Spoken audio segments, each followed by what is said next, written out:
ಎಲ್ಲರಿಗೂ ನಮಸ್ಕಾರ. ನನ್ನ ಹೆಸರು ಮೇಘನ. ನಾನು 9ನೇ ತರಗತಿಯಲ್ಲಿ ಓದುತ್ತಿದ್ದೇನೆ, ಸರ್ಕಾರಿ ಪ್ರೌಢಶಾಲೆ ಅರಸೀಕೆರೆ. ಇಂದು ನಮ್ಮ ಶಾಲೆಯಲ್ಲಿ ವಿಜ್ಞಾನ ದಿನಾಚರಣೆಯನ್ನು ಹಮ್ಮಿಕೊಳ್ಳಲಾಗಿದ್ದು, ಅದರ ಪ್ರಯುಕ್ತ ನಾನು ವಿಜ್ಞಾನಿಗಳ ಕೊಡುಗೆಯ ಭಾಷಣವನ್ನು ಮಾಡುತ್ತಿದ್ದೇನೆ. ನಾನು ಭಾಷಣ ಮಾಡುತ್ತಿರುವ ವಿಜ್ಞಾನಿಯ ಹೆಸರು ಆಲ್ಬರ್ಟ್ ಐನ್ಸ್ಟೀನ್. ಇವರು ಎಲ್ಲ ಪ್ರಸಿದ್ಧ ವಿಜ್ಞಾನಿಗಳಲ್ಲಿ ಒಬ್ಬರಾದ ಆಧುನಿಕ ಭೌತಶಾಸ್ತ್ರದ ಪಿತಾಮಹರಾದ ಆಲ್ಬರ್ಟ್ ಐನ್ಸ್ಟೀನ್ ಇವರು ಮಾರ್ಚ್ 14, 1879ರಲ್ಲಿ ಜರ್ಮನಿಯ ಹುಲ್ಮ್ನಲ್ಲಿ ಜನಿಸಿದರು. ಇವರ ತಂದೆ ಹರ್ಮನ್ ಐನ್ಸ್ಟೀನ್, ಇವರ ತಾಯಿ ಪೌಲಿನ್ ಕೌಚ್. ಇವರನ್ನು ಚಿಕ್ಕ ವಯಸ್ಸಿನಲ್ಲೇ ಎಲ್ಲರೂ ದಡ್ಡ ದಡ್ಡ ದಡ್ಡ ಎಂದು ಕರೆಯುತ್ತಿದ್ದರು. ಇವರು 3ನೇ ವರ್ಷದಲ್ಲಿಯೂ ಮಾತನಾಡಲಿಲ್ಲ. 3ನೇ ವರ್ಷದಲ್ಲಿ ಬಂದರೂ ಸಹ ಅವರು ಮಾತನಾಡಲಿಲ್ಲ. ಇದು ಅವರ ತಂದೆ ತಾಯಿಗೆ ತುಂಬಾ ಒಂದು ಆತಂಕ ಉಂಟು ಮಾಡೋ ವಿಷಯ ಆಗಿತ್ತು. ಮತ್ತೆ ಇವರು 5ನೇ ವಯಸ್ಸಿನಲ್ಲಿ ಅವರ ತಂದೆ ಒಂದು ದಿಕ್ಸೂಚಿಯನ್ನು ಕೊಟ್ಟರು ಅವರಿಗೆ.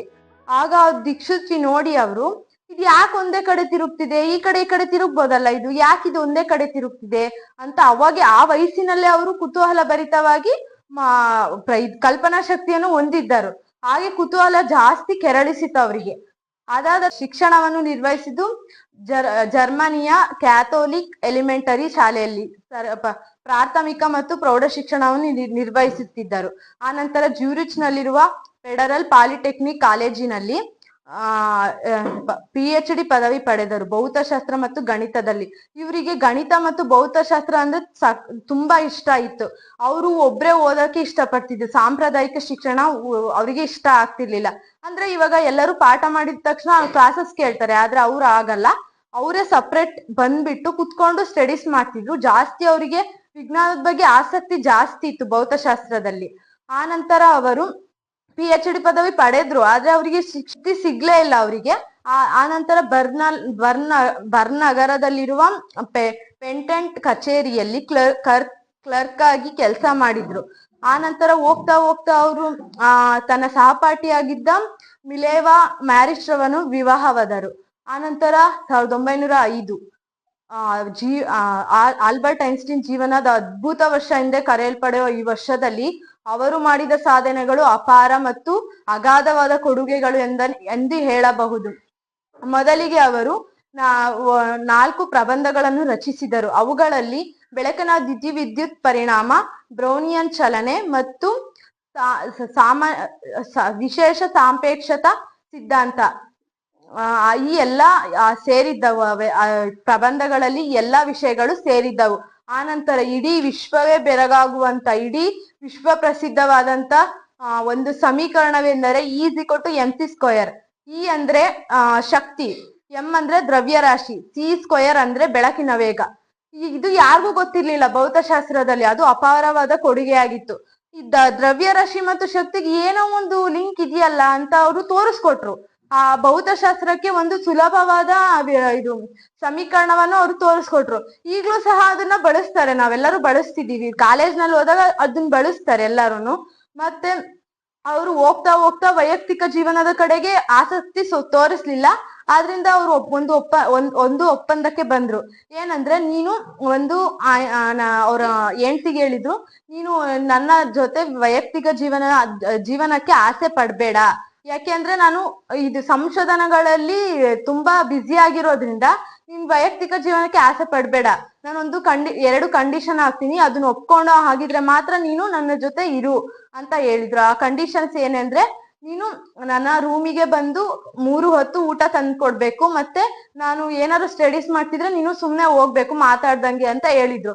ಆಗ ಅವ್ರು ಒಪ್ಕೊಂಡ್ರು. ಆದ್ರೆ 1-2 ದಿನ ಆದ ತಕ್ಷಣ ಅವರು ವಿಚ್ಛೇದನ ಪಡೆದ್ರು. ಆನಂತರ ಅವರ ಸಂಬಂಧಿಯಾಗಿದ್ದ ಎಲ್ಜಾರವನು ಮದ್ವೆ ಆದ್ರು. ಅವ್ರು ಹೇಳಿದ್ರೇನಂದ್ರೆ, ನನಗೆ ನೋಬೆಲ್ ಪ್ರಶಸ್ತಿ ಬಂದಾಗ ನಾನು ಅದ್ರಲ್ಲಿ ಬರೋ ದುಡ್ಡನ್ನ ನನ್ನ ಮೊದಲನೇ ಹೆಂಡತಿಗೆ ಕೊಡ್ತೀನಿ ಅಂತ ಹೇಳಿದ್ರು. ಅಂದ್ರೆ ಅವ್ರು ಮಾಡೋ ಕೆಲ್ಸದ ಮೇಲೆ ಅವ್ರಿಗೆ ಎಷ್ಟು ಆಸಕ್ತಿ ಇತ್ತು ಅಂದ್ರೆ, ನಂಗೆ ನೋಬೆಲ್ ಪ್ರೈಸ್ ಬಂದೇ ಬರುತ್ತೆ ಅಂತ ಒಂದು ಆಸಕ್ತಿ ಇತ್ತು. ನಮ್ಗೂ ಅಷ್ಟೇ ಕೆಲಸದ ಮೇಲೆ ಆಸಕ್ತಿ ಮತ್ತು ನಂಬಿಕೆ ಇದ್ರೆ ಯಾವ ಕೆಲಸನೂ ಅಸಾಧ್ಯವಾಗಲ್ಲ. ಹಾಗೆ ಅವರು ಮಾಡ್ತಾ ಸಂಶೋಧನೆ ಮಾಡ್ತಾ ಹೋದ್ರು. ಸಾಮಾನ್ಯ ಸಾಪೇಕ್ಷತಾ ಸಿದ್ಧಾಂತವನ್ನು ಮಂಡಿಸಿದರು. ಎಲ್ಲಾ ಅಗಾಧವಾದ ಕೊಡುಗೆಯನ್ನು ನೋಡಿ ಅವರಿಗೆ 1921ರಲ್ಲಿ ನೋಬೆಲ್ ಬಹುಮಾನ ಕೊಟ್ಟು ಗೌರವಿಸಲಾಯಿತು. ಆನಂತರ ಇವರು ಅದಾದ ತಕ್ಷಣ ಇವರು ವಲಸೆ ಹೋಗುವ ಪರಿಸ್ಥಿತಿ ಎದುರಾಯ್ತು. ಐನ್ಸ್ಟೀನ್ ಜೀವನದಲ್ಲಿ ತುಂಬಾ ಕಷ್ಟಗಳನ್ನು ಎದುರಿಸಿದ್ರು. ಅವರು ಯಹೂದಿ ಆಗಿರೋ ಕಾರಣ ಅಲ್ಲಿ ಜರ್ಮನಿಯಲ್ಲಿ ಅವ್ರನ್ನ ಇದನ್ ಮಾಡ್ತಿರ್ಲಿಲ್ಲ ಯಾರು, ಸರ್ಕಾರ ಅಲ್ಲಿನ ಸರ್ಕಾರ ಪ್ರೋತ್ಸಾಹ ಕೊಡ್ತಿರ್ಲಿಲ್ಲ ಏನ್ ಮಾಡೋದಕ್ಕೂನು. ಆ ನಂತರ ಏನ್ ಹೇಳಿದ್ರು ಅಂದ್ರೆ ಸರ್ಕಾರ ಅವ್ರನ್ನ ಕೊಂದ್ ಬಿಡ್ಬೇಕು ಅಂತ ಹೇಳಿದ್ರು. ಆದ್ರೆ ಐನ್ಸ್ಟೀನ್ ಬಿಡ್ಲಿಲ್ಲ. ಅವರು ವಲಸೆ ಹೋಗೋ ಕಾರಣ ಬಂತಲ್ವಾ, ಅಮೆರಿಕದಲ್ಲಿ ವಲಸೆ ಹೋದ್ರು ಅವರು. ಆನಂತರ ಅಲ್ಲಿ ಭೌತಶಾಸ್ತ್ರದ ಪ್ರೊಫೆಸರ್ ಆಗಿ ಅವರು ಕಾರ್ಯನಿರ್ವಹಿಸ್ತಾ ಹೋದ್ರು. ಐನ್ಸ್ಟೀನ್ ಜೀವನದ ಕೊನೆಯ ದಿನಗಳು ಶುರು ಆಗ್ತಾ ಹೋಯ್ತು.